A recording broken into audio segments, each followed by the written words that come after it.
Hi friends, ಎಲ್ಲರೂ ಹೇಗಿದ್ದೀರಾ? ಎಲ್ಲರೂ ಚೆನ್ನಾಗಿದ್ದೀರಾ ಅಂತ ಭಾವಿಸ್ತೀನಿ. Welcome back to jobs explain YouTube channel. 10ನೇ ತರಗತಿ ಪಾಸ್ ಆದವರು ಈ ಮಾಹಿತಿನ ಯಾವುದೇ ಕಾರಣಕ್ಕೂ ಮಿಸ್ ಮಾಡಿಕೊಳ್ಳಬೇಡಿ. ಏಕೆಂದರೆ ಕರ್ನಾಟಕ ಹೈಕೋರ್ಟ್ ಇಲಾಖೆಯಲ್ಲಿ ಖಾಲಿ ಇರುವ 98 ಜವಾನ ಹಾಗೂ ಸಹಾಯಕ ಹುದ್ದೆಗಳಿಗೆ ಅರ್ಜಿಯನ್ನು ಆಹ್ವಾನಿಸಲಾಗಿದೆ. ಈ ಹುದ್ದೆಗಳಿಗೆ ಯಾವುದೇ ರೀತಿಯ ಲಿಖಿತ ಪರೀಕ್ಷೆ ಇರುವುದಿಲ್ಲ. ಕೇವಲ ಅರ್ಹತಾ ಪರೀಕ್ಷೆ ಹಾಗೂ ದಾಖಲಾತಿ ಪರಿಶೀಲನೆ ಆಧಾರದ ಮೇಲೆ ನೇಮಕಾತಿ ಮಾಡಿಕೊಳ್ಳಲಾಗುತ್ತದೆ. ಕರ್ನಾಟಕ ಹೈಕೋರ್ಟ್ ಇಲಾಖೆಯ ಹುದ್ದೆಗಳಿಗೆ ಸಂಬಂಧಿಸಿದ ಸಂಪೂರ್ಣ ಮಾಹಿತಿ ತಿಳಿಸಿಕೊಡ್ತೇನೆ. ಈ ಮಾಹಿತಿನ ಪೂರ್ತಿಯಾಗಿ ನೋಡಿ.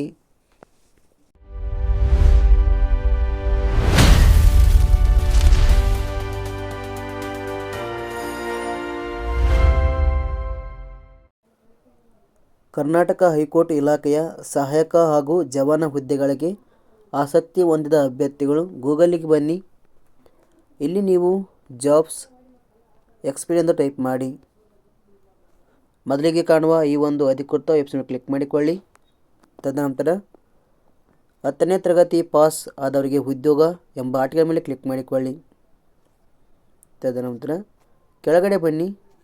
ಇಲ್ಲಿ ನೇಮಕಾತಿ ಇಲಾಖೆ ಹೆಸರು ಕರ್ನಾಟಕ ಹೈಕೋರ್ಟ್ ಇಲಾಖೆ.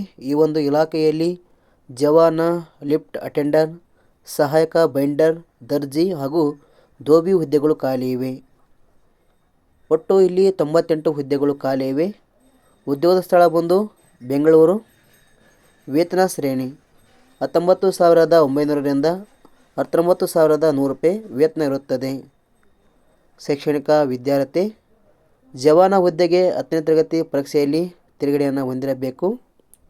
ಲಿಫ್ಟ್ ಅಟೆಂಡರ್ ಈ ಒಂದು ಹುದ್ದೆಗೆ ಅಭ್ಯರ್ಥಿಯು 10ನೇ ತರಗತಿ ಪಾಸ್ ಆಗಿರಬೇಕು ಮತ್ತು ಲಿಫ್ಟ್ ಮೆಕ್ಯಾನಿಕ್ನಲ್ಲಿ ಅನುಭವವನ್ನು ಹೊಂದಿರಬೇಕು. ಮತ್ತು ಸಹಾಯಕ ಬೈಂಡರ್ ಈ ಒಂದು ಹುದ್ದೆಗೆ ಸಹ 10ನೇ ತರಗತಿಯನ್ನು ನಿಗದಿಪಡಿಸಲಾಗಿದೆ. ಬೈಂಡಿಂಗ್ ಕೆಲಸದಲ್ಲಿ 2 ವರ್ಷದ ಅನುಭವವನ್ನು ಪಡೆದಿರಬೇಕು. ದರ್ಜಿ ಈ ಒಂದು ಹುದ್ದೆಗೆ ಸಹ ದರ್ಜೆ ಕೆಲಸದಲ್ಲಿ 3 ವರ್ಷದ ಅನುಭವವನ್ನು ಪಡೆದಿರಬೇಕು. ದೋಬಿ ಹುದ್ದೆಗೂ ಸಹ ಅಭ್ಯರ್ಥಿಯು ದೋಬಿ ಕೆಲಸದಲ್ಲಿ ಅನುಭವವನ್ನು ಹೊಂದಿರಬೇಕು. ವಯೋಮಿತಿ ಕನಿಷ್ಠ 18 ವರ್ಷ, ಗರಿಷ್ಠ 40 ವರ್ಷ ನಿಗದಿಪಡಿಸಲಾಗಿದೆ.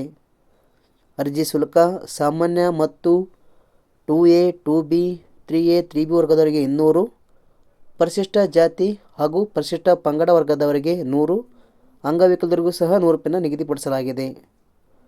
ಆಯ್ಕೆ ವಿಧಾನ ಅರ್ಹತಾ ಪರೀಕ್ಷೆ ಮತ್ತು ಸಂದರ್ಶನದ ಆಧಾರದ ಮೇಲೆ ನೇಮಕಾತಿ ಇರುತ್ತದೆ.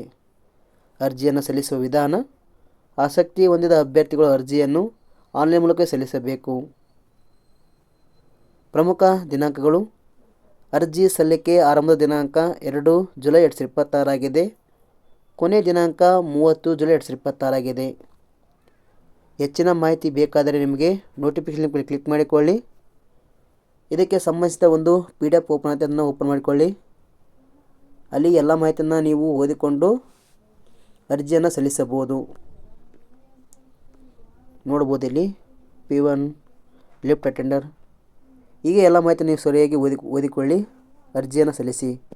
ಈ ಒಂದು ಮಾಹಿತಿ ಇಷ್ಟ ಲೈಕ್ ಮಾಡಿ, ಆದಷ್ಟು ನಿಮ್ಮ ಶೇರ್ ಮಾಡಿ. ಧನ್ಯವಾದಗಳು.